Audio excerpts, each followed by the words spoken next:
बेकार है कि वैसे भी जो है राज दरबार में मेरी बड़ी खिल्ली उड़ी, वहाँ पे घोड़े का शीश भी काट लिया गया कि माँ मैंने आपके विश्वास पे ही जो है मेरे साथ ये सब कुछ हुआ। तो कहते हैं कि ध्यानु ने फिर अपना शीश माँ के दरबार में वहीं काट करके जो है वो चढ़ा दिया था भेंट के रूप में। और कहते हैं कि तभी माँ भगवती जो है उस मंदिर में प्रकट हुई और माँ ने जो है वो ध्यानु का शीश जोड़ दिया था। अब यहीं से वो जो भेंट वाली बलि वाली बात है उसको पूरी ध्यान से सुन लीजिए जिनको उसका ज्ञान नहीं है। तो माँ ने जब ध्यानु का शीश जोड़ दिया था, और कहते हैं कि वहाँ पे दिल्ली में भी जो अकबर का दरबार था वहाँ पे जो घोड़े का शीश काट लिया गया था वो भी जुड़ गया था अपने आप ही। तो वहाँ पे भी पता लग गया था अकबर को।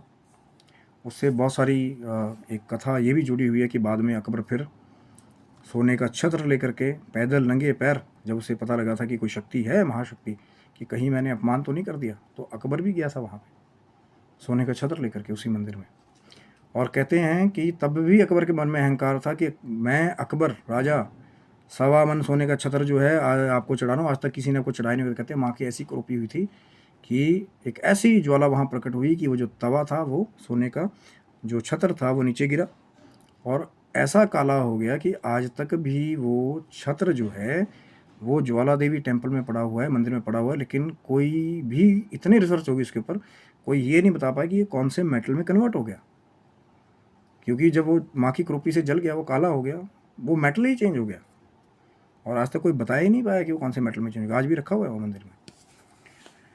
और कहीं ना कहीं जब ध्यानु ने अपना वहाँ शीश काट लिया था, माँ ने शीश जोड़ दिया था, तो माँ ने ये कहा था कि ध्यानु आज तो मैंने आपका शीश जोड़ दिया, लेकिन कलयुग में कोई भी अगर भेंट के रूप में या बलि के रूप में मुझे अपना शीश चढ़ाएगा तो मैं उसको नहीं जोड़ूंगी। तब माँ ने कहा था कि लेकिन जो नारियल के रूप में, अब अगर आप देखेंगे जो नारियल है, जब आप उसका छिलका उतारेंगे, जो पूजा वाला नारियल होता है जटा वाला, उसको आप खोलेंगे तो पूरा जब उतार लेंगे तो उसके अंदर मुंह बने होते हैं। ये इत्तफाकन चीज़ नहीं है कि वो जो मुंह बने होते हैं नारियल में। तो माँ ने कहा था कि मैं शीश की जगह पे बलि के रूप में वो नारियल ही स्वीकार करूंगी। कल को कोई भी अपना शीश काट देगा या बलि शीश काट करके चढ़ाने की अगर बात करेगा कि मैं जोड़ दूंगी, तो मैं वहाँ पे नहीं जोड़ूंगी। सिर्फ ध्यानु का ही शीश है, क्योंकि ध्यानु भगत था माँ का। और कहीं ना कहीं माँ को भी जो है बहुत बार दर्शन भक्तों को देने पड़ते हैं। कई बार आस्था इतनी गहरी हो जाती है माँ के नाम के साथ कि माँ को भी आना पड़ता है। और फिर माँ ने वहाँ पे ध्यानु को दर्शन दिए। अब उससे बहुत सारी और कथाएं जुड़ी हुई हैं। क्या दूसरी बलि, मैंने पहले भी एक वीडियो बनाया